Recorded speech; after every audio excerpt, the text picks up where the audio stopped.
Watching cartoons separates you from others. All right, good. So we are here again on another episode of Two Over Cartoons. Now you see me, I'm not doing a lot of episodes where I'm not on camera. But then there's special episodes where I just be like, y'all don't see me enough. I'ma hang in the back and let my guests be at the forefront. So today we have Gameheads back in the building. This is after Crash Out. And we about to talk about the crashing and bashing we doing. So I just want to put a disclaimer out there, especially to Miss Carter. I did not go through Fusion and just have my way. She was afraid of me bringing my own go-kart and just ran through the aisles. That did not happen. Everything was cool. Everybody was safe. We ain't had no incident reports.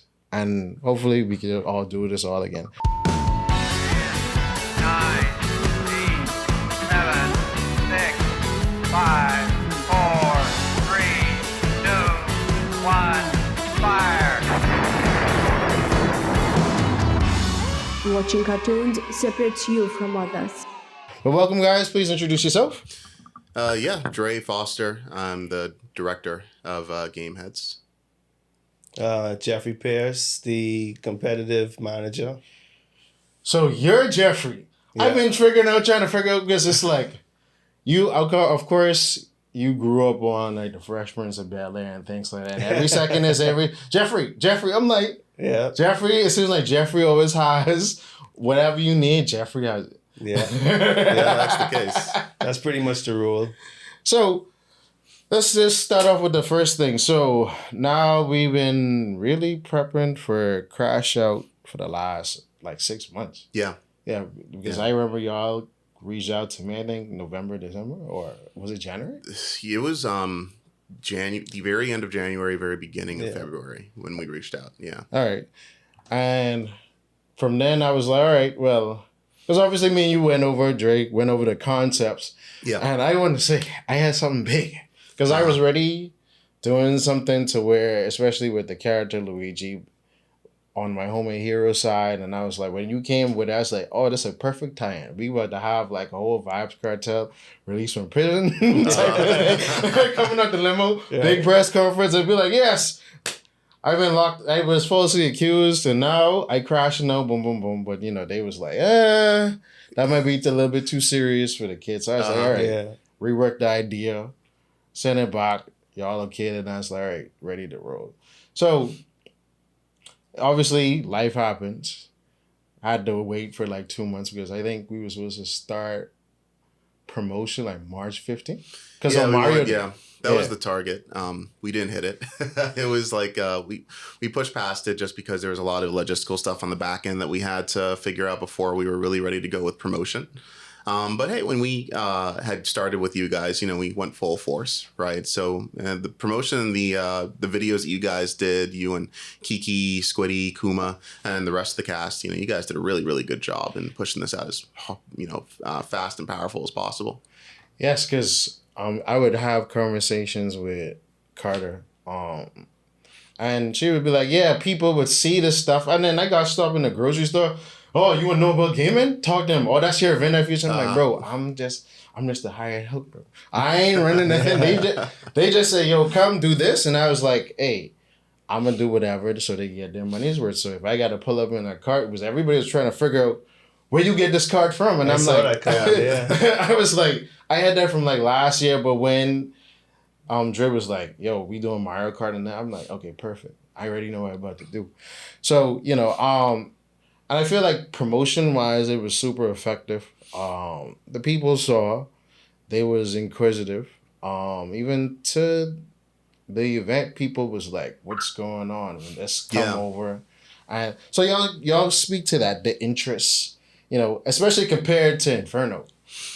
Yeah, so the funny thing was we had less time to promote this time around than we did with Inferno because of some of the things on the back end. But when we did push things out, this was this had much more traction online than Inferno ever got. Which was really interesting because this is like the second one. You know, people had already been to Inferno, they'd heard about it, right? So they were maybe like, okay, we'd been there, done that. But this time around with the different games, we introduced the kids into it, more Nintendo stuff. It seemed like there was a really big demand for that online. And so we got a ton of people asking about, you know, when the event is, asking us questions, what all it encompasses. Is, you know, Mario Kart World going to be there since Switch 2 is coming out close to the date? For the online event, I think that's the most responded we've had, or most respondents we've had for an online event when we had posted online on Facebook for Facebook events and wherever else than we have ever had before. So it was really, really cool.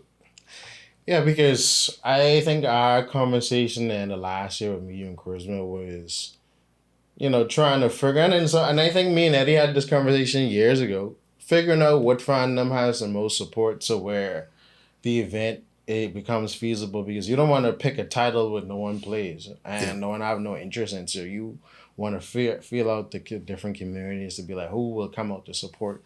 And I think this was a great mixture. I really enjoyed like seeing the varsity pool and commenting on how they were playing and just being surprised how skillful these young kids were. So I was like, you know, like they was really like using the angles and the different little hacks inside the game in order to like secure a win. And it's like, okay, they really playing.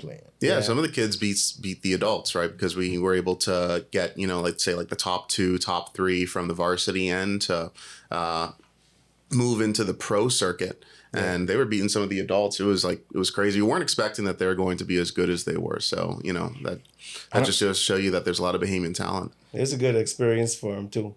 Good exposure for the younger crowd. Yeah. Because they've never done an event like that before, right? When it came to like esports, they know like maybe it happens. They've seen like the Fortnite stuff online, or they've seen maybe some of the Smash stuff or Mario Kart, but they've never actually been to an event, right? Like Evo or CEO or any of the ones that we're sort of modeling our events after. For sure.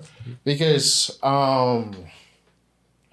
it was just a surprise, and it was really entertaining, and especially like putting a focus on Mario Kart in such a way to where it's like, okay, Mario Kart ain't just this fun game, it really could be competitive and be enjoying. And you could tell by the people that came, because I was like, when I was on the mic, I was saying, you know, there's people here, they have their blanket laying back in the chair, just watching with the snacks. And I was like, yeah, this is the experience that we should push to people. Like, it's not just a tournament. It's like, you could come watch, chill out.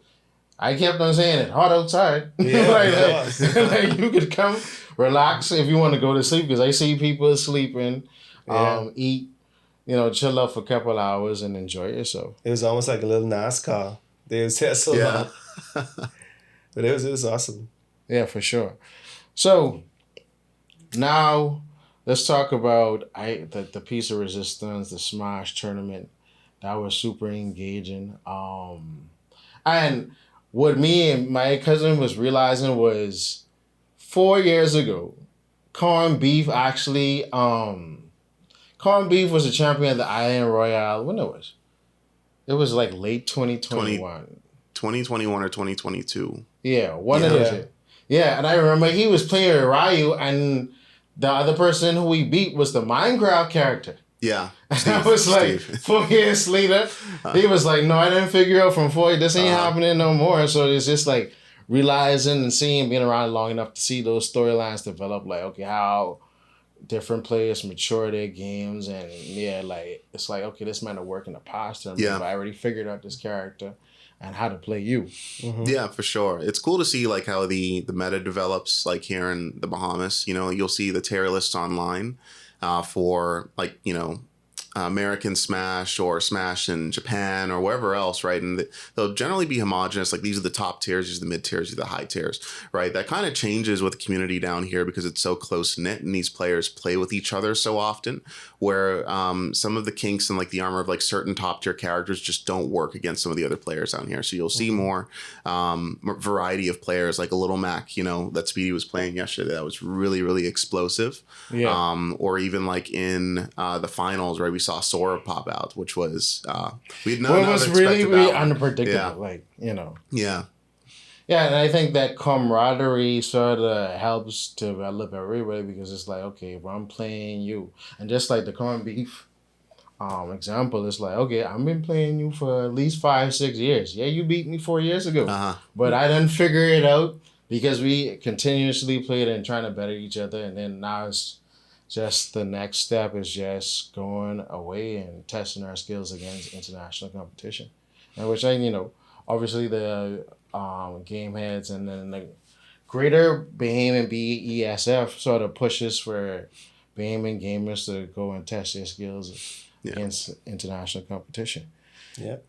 So, Mr. Jeffrey. Yes, sir.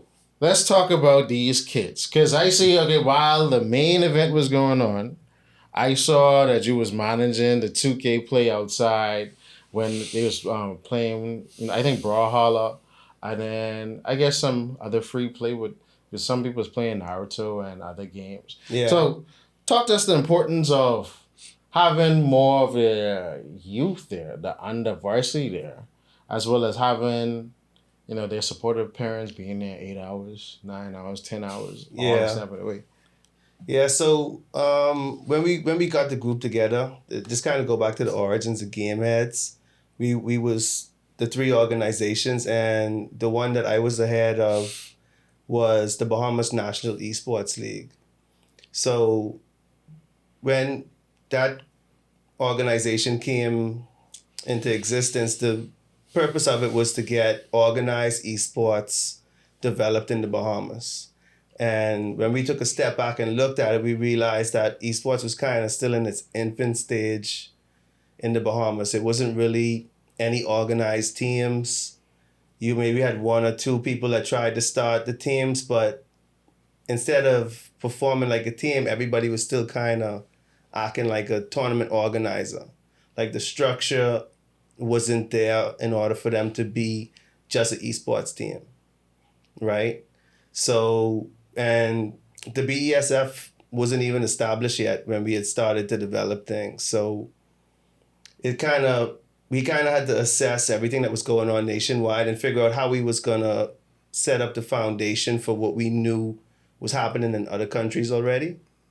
Because we still don't really have an organized league in the Bahamas. And that's why we still building the Bahamas National Esports League.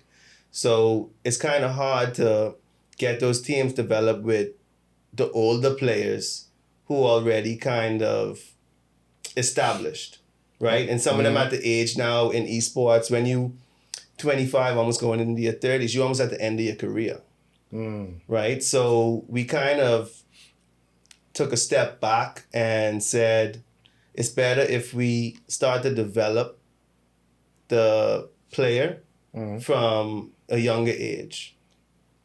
And me, myself, I went to the Art Institute of Fort Lauderdale for video game art and design. Okay. I'm an Art Institute alumni too, Atlanta campus. Oh, Atlanta? Yeah. Okay. Yeah, I did Fort Lauderdale campus. Okay. Yeah. So with that, knowing that there's different careers in the video game industry that we could lead kids into after getting them into esports. Because when you get into esports and you start to develop the teams, you realize you need marketing, you need artists, you need the coach, and then you need the captains. The players really only make up a small portion of what it takes to actually manage a team and make a team successful. You need the social media manager. You need people in tech who have cameras and all that. Tech, you need finance. Yeah. So it takes a whole team of people to do that. And we figured we could create a lot of opportunities and guide kids into a lot of different careers if we partnered with different institutions and schools to get that moving. I think that's the misconception about gaming.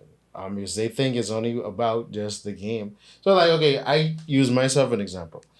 Everybody know I ain't no big time gamer or whatever. I play casually here and there. Yeah. But I even made a joke with PG, who is like we the duo at Homemade Heroes. Like he plays way more games than me. And I was like, bro, in the promos I was talking the most stuff about how I can beat everybody. I ain't touched no sticks yet. Yeah. But it's like I'm like, that's a part of it because, okay, I know my strength is marketing. Okay, I could set up a camera, shoot promos, come up with the creative things to draw the people in. Yeah. And then obviously on our organizational side where I work with other like different creative communities is like that's my strength. I know how to do it. I'm interested in an area. I may not be the best or the most interested in gaming, but Yeah. it's like I understand it to promote it. Yeah. So it's like, you know, you need these different factors in the list of jobs that you were saying. And I think we're slowly getting away from the fact of, okay, gaming isn't just those who game. It's like, okay, they still need a social media manager to know who they are and Yeah. Yeah. a brand consultant. Me and Kaja and Eddie was talking on stream yesterday about getting endorsements. Yeah. And so you need a business manager to be like, okay, this percentage of what, and then okay, someone, a graphic designer, to go make your merchandise. Yeah. And how to sell it and all those different things. Yeah. So, you know, but the future does look bright because, you know, your players like Speedy, only 15, and like he was Yeah. playing like a pro, and he was like, oh, I only played 2 years. I'm like, if he's only 15 now, imagine what he's gonna be like at 18. Oh yeah, no, he's definitely a future champ for sure. Definitely. Yeah. So what we do is it's okay, for example, Speedy and the other younger players who was in the competition. So we stay in contact with those players, and throughout the summer now we're gonna see if when they go back to school, if we could help them start their esports teams for the school. Because right now, the week before the event, we were supposed to do a summer camp with Queens College. We was doing game development and programming. Yeah, And it's sort of like a bad time to there because school basically. no, we partnered with QC. So So QC y'all did it signed around up- this time of year before? Yeah. Yeah, Yeah, we okay. did summer camps inside the Ivy Dumont building in Okay. partnership with the Ministry of Youth, Sports and Culture. Okay. Yeah, so the MPs in the area, they take kids out of their constituencies, and we partner with them to do summer camps with them. We use Minecraft education and other games, so even though we use in gaming, we teach them programming, cybersecurity, AI, and anything else that they're interested in. Because I only said it because around this time is end of year exam time and all these things, so you might have a conflict with freedom. But obviously, summertime is like, okay, you come back to school after Yeah. school close, and then, you know. That's why we partner with the schools, because the schools put the information out for us, and we get them to get signed up before they leave for school. All right, let's talk about that. So, developing the game league, but more so having a more concentration on kids in school. How do y'all foresee that looking like, and how Gamehead's gonna sort of foster that relationship and cultivate that to where it needs to be? So Gameheads is our main company, right? We hold events within esports. And inside Gameheads, we have other companies like the Bahamas National Esports League. So the Bahamas National Esports League is the company that we have developing the ecosystem. So for example, when the schools start to play against each other, it would be QC. So like right now we're working with QC, R.M. Bailey, L.W. Young, and we have a couple more schools that we're working with, right? So we're helping them develop their esports teams. Once those teams get established, we'll start a season and start to get those players feet wet within play gaming and setting up their school teams, right? During that season and after, we help them identify the careers. They go off to school, but when they become pro players, BNL is supposed to have a varsity league and a pro league. That's when we hoping to partner with businesses like Alive, Fusion, BGC. Bahamas Air, Yeah. BTC, Atlantis, and they would have their own teams In the pro league. in the pro league. Okay. So they would be sponsored teams now to absorb those players that became good. Because right now you have a lot of organizations, I call them one-off tournaments. Yeah. You play in a tournament, you win a prize, and then your career is kind of like at an end. Yeah. Right? You got to go and try and find out what you're going to do with all the esports talent that you got. We trying to create that career pathway where you get to work for a team, right? So a team can sign you on. You work for a franchise team. And that team will work with you to develop your own career online and social media and stuff like that. And it's good working with GameS because we based in the Bahamas, but we also licensed in America. So, How do y'all, I guess, foresee when is we can expect to see this? Because obviously we're in a time in Bahamian history where we're seeing things that we never dreamt that we could possibly see. I never going in being in high school in the 2000s, late 2000s. I never thought it would be a time where I'll see Bahamians, multiple Bahamians be NBA and MLB draft picks. Yeah. But you've Right. seen it.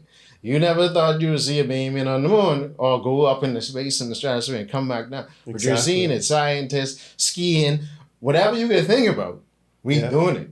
So it's like, okay, everybody's mind is way more open right now because it's like the possibilities are endless. So Yeah.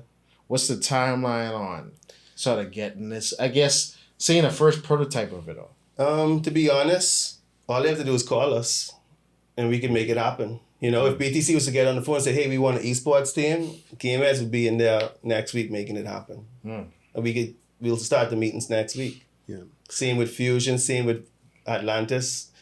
This is what we do. You know what I mean? We in the esports business, and that's what set us apart from a lot of people. Is that we in it for the business. We very savvy on the business side of it with the marketing and what it takes to bring forth that level of professionalism that a company would look for its brand. Yeah. You know? That's the same thing for all the schools as well. I mean, any school that Yeah. reaches out to us, we'd be in there immediately getting things set up for them. Big barrier to this for a lot of people is just the logistics of it. It's like, okay, well, how do we get the game set up, right? Where do we set them up? Where's the space that we go to? How do we get the players, right? What's the equipment? We don't even know. We don't even play games ourselves. What games do we choose? Things of that nature, right? We have the entire thing handled, and we've planned it out to a point where someone reaches out to us. We already give them a full mold of, well, this is what your team's going to look like. These are just the gaps that you need to fill, right? We just need you to chaperone, right? Or we need you to come up with the team name. If it's not going to be the school name, is it going to be a community team, right? Is that going to be something different? And on the back end, right, when it comes to the events, when it comes to building the team, when it comes to mentors, all of it, the support comes from Gameheads. That's great to hear. So, because I think one of that is you have, it's really good to have people that are interested in the community, whether it be into gaming versus someone that has no interest but wants it because they see it's just profitable but don't understand the ecosystem of how things work. And I think you're seeing more executives, the suit and tie people, Yeah. be fans of esports and say, okay, I like that. I may not know how to pull it off, but okay, because I have interest in it, let me go find and see who knows how to do this the best, and then we go from there. Yeah. So, because I think that's what a lot more people are gravitating to, and as esports rabbis sitting down, because I'd always like to sit down and analyze after the event, wine, analyze. Okay, how could this grow? Yeah. Yeah. And it's like, okay, so now we understand the ecosystem of the market that we're going to, where, for a prime example, is you're not gonna, I guess, pre-sell a bunch of tickets because the culture of the society is we gonna wait until the last minute Yeah, purchase. we'll So, show up and get our ticket. So you learned can, that. I work all kind of events. You can't pre-sell nothing. No. So you can't say, okay, my event is a flop because you ain't got no pre-sale, Right. because you might sell 20 pre-sale, but 300 might be at the door. So it's Yes. like, okay, creating capacity for these walk-ups and just making sure, okay, don't mind those early numbers. Just keep on promoting the event and then Stay the course. No, you hit the nail on the head. I mean, we've worked with companies before where they were like, oh, we have no signups, right? Or we have only 10 people signed up. And it's like, just wait, right? Like wait 10, 15 minutes before doors open. You'll see a long line of people coming through and ready to sign up for this event, right? So they get a little, if you're not used to this industry, or just you're not used to just, events in general, you can get very scared about the turnout because you don't want it to look like a flop. Yes. Right. But it never does look like a flop if you have a good product that you're giving to people. Right. And, when it comes to the Island Royales, or when it came to any of our events outside of that, even with BTC, when we were doing it with Domino's, we did it with, Fusion most recently. Right. It's never been that way. It's always looked that way leading up to it, but it's never been that way. Yeah. No, but I think corporate mamas just have to accept the fact that, hey, this is the culture. Like I said, I do other events for other things, and this is the same issue. Everybody, let's say for instance, even like Carnival just passed. A bunch of people didn't buy their costumes until the week off. And they've been on sale for 4 or 5 months. Yeah. So it's just the nature of the beast, and it's like everybody just got to be like, all right, well, we might have to do something to raise initial capital, and then don't count on pre-sale from this event, and everything can just be on the back end. And it's just, once we just stay true, because, you know, sometimes people might get discouraged, and, we don't need to push as hard because but it's like, hey, let's just follow all the way through and execute the event. Because like I was saying, you know, it's a great experience, you know, and then the touches with the vendors, you come through, you could walk through the vendors, you walk all the way to the back, you sit down, and then you're thoroughly entertained. You're at Fusion, so it's like the concession stand isn't that far. Yeah. You have a variety of eating options. So it's a perfect merger for everything. Yeah, this is a good spot. For sure, for sure. So what's the next spot? Well, actually, let's talk about the winners. So we had Lynn Killer take away the $1,000 in the Smash tournament. I don't know. Was it announced what the other winners got? Because you had Phoenix Kittles win the Mario Kart and the Brawlhalla championship. And what he said is he doesn't even play either of those games. He still ended up beating everybody. No, because PG was like, I always reference it, PG. We were sitting together. That was the Mario because I saw you taking a picture. I was sitting there. Yeah. But he was like, man, I might as well start playing this, because if he say he didn't even play this and he win, let me just try my hand and then to the next time. Yeah. So, you know, I was like, he has to be playing on something, because it ain't he just pick up these sticks and then just... Yeah, no, I think it was more of like he used to play them and he's like a little rusty, and he just started getting back into it because he saw the event was coming up. And so like all those skills that he had before, you know, they came back to life for the event, and just ended up beating everybody for 2 out of the 3 events. Phoenix is a seasoned Brawlhalla player, man. Yeah. I know them for like 4 years playing Brawlhalla. The hand-eye coordination with them Brawlhalla players have, I think they could, if they get on any game, you know, between their hand-eye coordination, they could keep up with just about any game or catch on after 1 or 2 rounds. Don't tell that to the Smash players. Hey, Smash got to step up, because I hear those Brawlhalla fellas got they might be coming in after they saw I heard Smash, that too, because while Kage and Magasso was coming, I was like, and I watching them, because I never knew about Brawlhalla, and I was like, bro, how people is finding out about this stuff? Oh, man. And then like how he broke it, Phoenix and the other players broke it down, was like, okay, it's a really great community. It has a lot of endorsements and sponsorship by bigger companies behind it. Yeah. And it's a little bit more favorable compared to Smash. Yeah. So it might encourage more people to make that shift over. Yeah, what makes it more desirable, I'd say, for the players is that the developer supports it. So you know how with Smash, Nintendo doesn't really get behind and do tournaments? Yeah. Blue Mammoth Games supports their player base and supports the people that support their game. You know, I think their prize pool is up in the millions annually. Wow. Yeah. So, you know, because I was like, as I'm reading the list of different games, Brawlhalla was something I was way unfamiliar with. So I was like, what is this? So that I could see it and like go through the gameplay, and I'm like, okay, like this is sort of cool, because I was like, this is sort of Smash like, but it has like nuances different, and I'm like the fighting exchange is a little bit more succinct. I always felt like I was watching like an episode of Dragon Ball Z or Naruto, like you throwing this and then hitting this and that, and like you know. So I was like, okay, that's interesting, and hopefully, and it sounds based on what Phoenix was saying, like, you know, that community here locally is growing as well. Yeah, and it might be more with the younger players. It's a big game because it's a free game. Mm-hmm. You download Brawlhalla for free compared to like the Nintendo ones where you got that paywall. Yeah. Oh. So every kid's playing Brawlhalla. They play it on their phones. They play it on their tablets. That's interesting to know. Yeah. And I was like, wait, I really didn't know it, because I'm like, like you get to a point to be like, what is this? I never seen this in my now. You asking the young kids like, okay, and they breaking it down. Okay, this, that, and that. So.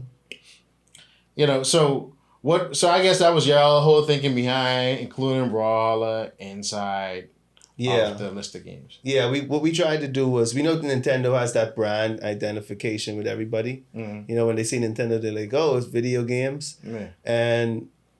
But like you say, most of those are behind a paywall. And we know in the Bahamas and for the broader Caribbean, even though a kid might have a console or a phone, most of them download the free games. Kind of like, that's how Fortnite got popular. Yes. You know, anybody could play Fortnite. So what we tried to do was have that set of games that's popular and people could afford to play, but also try to start to reach out to those communities that didn't really get that much how do you say, that much support. Yeah. Or like, you know, because of the Caribbean region, there's a lot of red tape when it comes to copyright issues as well as like money laundering and all these other things. Yeah. So it's like, you know, a lot of bigger companies would sort of be like, oh, we're not available in your region. Yes. Like you just have Yeah. Spotify just started being available in this region about like 2-3 years ago. Even though I had it from 2019, but I had to go through all kind of Yeah, all the VPN stuff, right? setting it up and cracking this. Yeah. So you know, It's the same thing, I'm sure, you know, like with like AdSense for when you're doing content creation. Yes. Yeah. So it's a big barrier for a lot of people trying to break into esports or just gaming adjacent stuff or doing content like that. And it's a whole need for it, because I talk to my friends across the region who have like conventions and things like that, and they have the same problems that we have here, as the access and obviously you living in a third world country, so it's a whole developmental, and then you still pushing against this whole mindset of the boomers to be like, hey, let's get ahead, bro.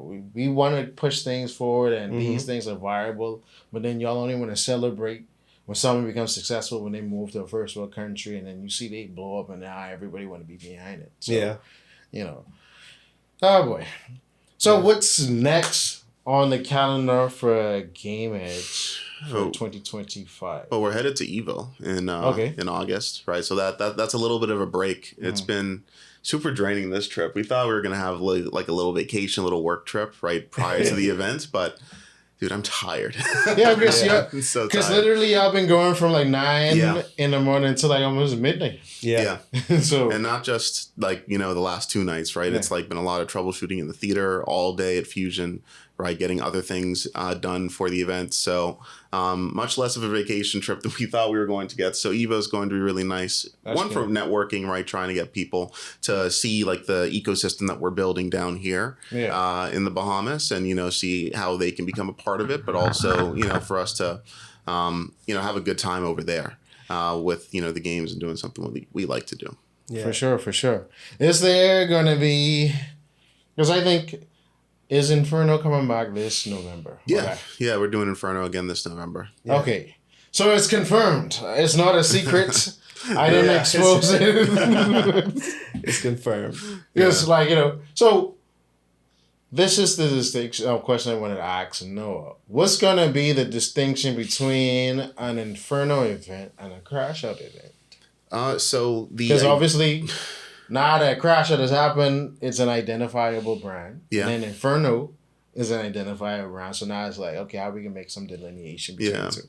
Well, we don't know if Crash Out's coming back per se, Okay. right? Maybe not like as a yearly consistent thing, because our idea and the reasoning behind doing Crash Out is we want to try something new, right? That gets us connected to a new community, right? So we did Mario Kart, we did Brawlhalla, and we did NBA 2K this time around, right? Games we've never done before, games that don't have consistent events around them, or don't really have like a tournament organizer that has these games for them to come out and play and join this esports community or gaming community that we have.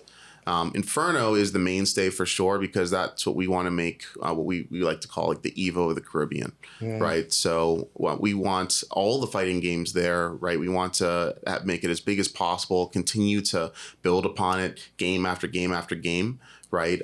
Where it's also, you know, it's part of the theme of it as well, right? So I can say like this time around, we're looking into bringing Smash over to Inferno this year. Same with Brawlhalla, right? So they get to play again later this year and win some prize money. And then when it comes to the events next year, right, that smaller event that we have that crash out it could really be anything. Okay. You know, depending on what we're interested in at that time, what's really interesting to us, right? What could be an underserved community here in the Bahamas that we can bring more people out to, and then see how we can maybe extrapolate upon that to have bigger events, maybe not even maybe within the context of the arena at Fusion, but with other partnerships that we build or other events that we have throughout the year.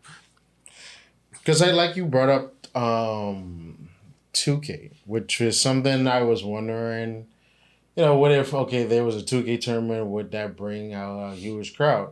But one interesting experience of watching the 2K finals was it felt like, I was sitting there watching an actual game. And normally when Fusion, the NBA finals come around, Fusion normally would let XS3 play the game and people would buy tickets, set up the bar outside the concession stand to where you could just go. And I was like, this would be an experience that people want to feel, because I don't think people grab that, bro, you're actually playing on a movie theater screen. Like, you ain't just on no 32, 45, 56, 69, whatever. Mm-hmm. You on this big movie screen with the surround sound, and you can hear everything, and it's like, even if you don't just want to play to win, you just want to play for the experience and feel how it feels. No, some people do, some people don't, right? The people that really appreciate it, right? Mm-hmm. Where they will be like, I've been to CEO, I've been to this other event in the States. This is the best one I've ever been to, purely just because of the gimmick of we have the big screen right in front of them, and they're in a movie theater, so they feel like they're in a movie when they're playing on the big screen. Yeah. And then you have some other people who are like, oh, it's just another game and event. It was nice, it was cool, but it's not the special. So it's a mixed bag with some people, but the majority of people that we serve that came out, they really, really love the movie theater aesthetic of it and the format. And so we hope to continue to do that with them and keep having that big screen experience for them too. Yeah. So y'all brought up Island Royale. Will there be another Island Royale soon, or that's something that y'all trying to rework? Yeah, it's something we're trying to. We definitely want to bring it back. It's something we're trying to rework, definitely, because Island Royale's had it hasn't been the same all the time, right? So when we did our Island Royale with BTC, that was the big Fortnite event during COVID. Yeah. That we did inside the movie group studio, and it was fully online. We had 300 people who wanted to participate. Of course, we couldn't let them all in.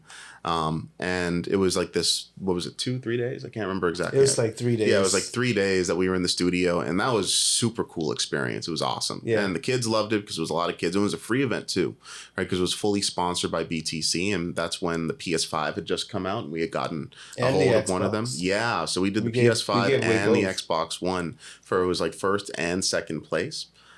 So people really, really, really loved that one, and we've always been trying to get back to that because that was a really, really cool event idea, right? Yeah. Where it was pretty much all remote, so people don't have to come out of their house. There's a lot of introverts in the gaming community, right? They don't want to come out of their house. They want to play. They want to stick to the Discord fighter, or they want to play online, play with their friends, right? And they still can, and and they can still participate in the larger event. We want to get back to that where we're doing something like Fortnite, or maybe we do COD or Apex for sure, Valorant, League. The sky's the limit when you have an online event. So we're really trying to find a place where we can do that, and let people play these other games that are generally restricted when you have an in-person event. We couldn't do a League of Legends or a Valorant event because it's just so many setups, right, that we have to put down there, and the logistics are just insane because we need it to go fast. You thought this event was long, that event's going to be super, super, super duper long, right? Go over until 3 a.m., 4 a.m. if we're just running one setup in the main theater, 5-on-5, right? But if you have that and you're letting people play from home and they can play remotely, and it's all they're playing against each other online, and we're just streaming it. It's the logistics sort of disappear there, and the only thing we have to take care of at that point is just make sure the bracket's going and also the stream's good. Yeah. So we really, really, really want to get back to that for sure for Island Royale. Island Royale was always supposed to be when we did it for BTC with Fortnite. It was always supposed to be the Royale games. Yeah. You know, the jump in, shoot 'em, right? Okay, so basically Marvel Rivals, which is, Yeah. Oh, that would be a great That'd one be a too. great Yeah. one, too. So that's Yeah. definitely something that I'm sure we had in the back of our minds. But you said it, and you're like, that sounds perfect. You know. Yeah. because that's the newest hypest thing. Like all the Kiki and Kumados Yeah.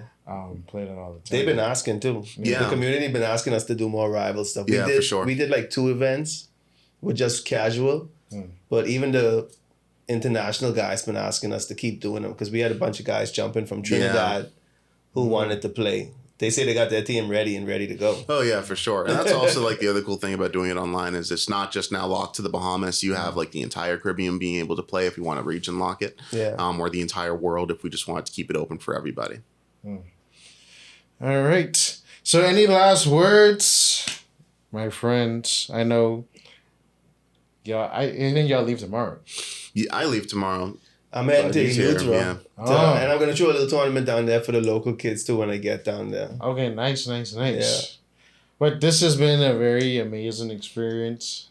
It's been like, how was it? I was like, it was great. Like, you're watching people play. Because I was thinking, even to myself, I'm like, even while I'm talking, I'm like, oh, I want to stop talking right now and just watch. Yeah, right. And I was like, oh, no. Oh, we on stream. Yes, now this person just did this. Yeah. And that's so it's like, it's really captivating experience. And I really hope that more people come through as much as we both. Especially, I feel like, because the promotion was really great this time around, when we come at it again, it's like, oh, Yeah, they Crash Out already is still know on their what they right? doing. So Yeah. it's like, so let's see what they about to do this time. I missed it last time. Yeah. Yeah. But okay, this time now, all right, it's a couple months later, and now they're promoting this. So let's see what's that about. And especially like in the Bahamas between September and November is like festival season. So every other weekend is a festival. So people in the mindset, okay, what I'm gonna do this weekend? Okay, yeah. let's go to this. So Yeah, for sure. but yeah, if if y'all have any last words. First, I mean, I'd like to thank everybody for supporting us over the years. We doing it from a place of love for the industry. So, and we trying to provide the communities with the best product possible that we could always give them. We always welcome the feedback, and we always available. Just drop in the Discord or get our number or WhatsApp number and give us a call if you have any concerns or any ideas you want to do. Anybody who want to work with us, we're very accessible. Just give us a call and we're ready to get esports to be number 1 in the Bahamas and in the region. Thank you to the parents, because the parents was troopers yesterday. For sure. I like to Shout thank out the to parents. I mean, some of them should get parent of the year. This one guy, I mean, he should get dad of the century for what he did yesterday. So, and thank you for all the players, man, because we couldn't do it without them. Yeah, definitely. The best part of doing all of this is the really, really cool people that you meet, right? So, shout out to the community. We have an amazing community that we've built around us, right? Of people of all walks of life, parents, students, kids, adults, people my age, right? Even on the corporate end, right? They've been amazing, amazing, amazing people. And, we really hope to continue to build those relationships, because that's what makes or breaks this community and makes or breaks our organization is building these relationships and meeting people who really, really like the vision, see the vision, and want to work with us. And so on that note, we're looking to grow. We're doing so much more. If you're interested in joining the team at any point, please reach out to us. We're always looking for people to recruit, add to the team, right? Help us on the back end. Anything, any skill, if you just want to be there for the events and help out there, right? We're always looking for people, and we'd always be happy to grow the family here. For sure. And with that, this has been a great episode. We had to recap it. It was a great weekend. Check out the highlights, because I got to go edit my video, do all kind of crazy stuff. Coming in an event. I loved, I forget what their name is right now, because they had a Luigi and Mario carpet, and I had to take a picture. I saw you with that. Yeah. That was cool. Yeah, so Imagination Inc., the artists. Yeah, no, not just only Imagination yeah. with the comic book. It was, I got there, it's the print shop. Yeah, that whole group is Imagination Yeah, they're all Inc. part of Imagination okay, Inc. So yeah. shout out to shout them, out by the way. And Imagination Rashad, they were amazing. Yeah, they were right? good. I mean, the level of artistry that they have there is insane. Yeah. Yeah, shout out to Boy Entertainment, Manga Boy Co-op. Entertainment. Thanks out for coming out. All the creators, especially you, Jesse Summer, you all always do a good job. Of course. Thank you. And then, y'all just validates me doing all this craziness. Because Yeah. now people say, oh, you ain't just doing this for no reason. I'm like, oh, Yeah. Hey, Yeah. But Shout out really- to Fusion for being an awesome venue. for Of sure. Of course. Couldn't have done without them. Shout out to Fusion. And then we will see y'all again at Inferno. Absolutely, Yeah. man. Can't More wait. fire. More fire. But thank y'all for coming. And we out. All right. All right, that was good. 8, 7, 6, 5, 4, 3, 2, 1, fire! Watching cartoons separates you from others.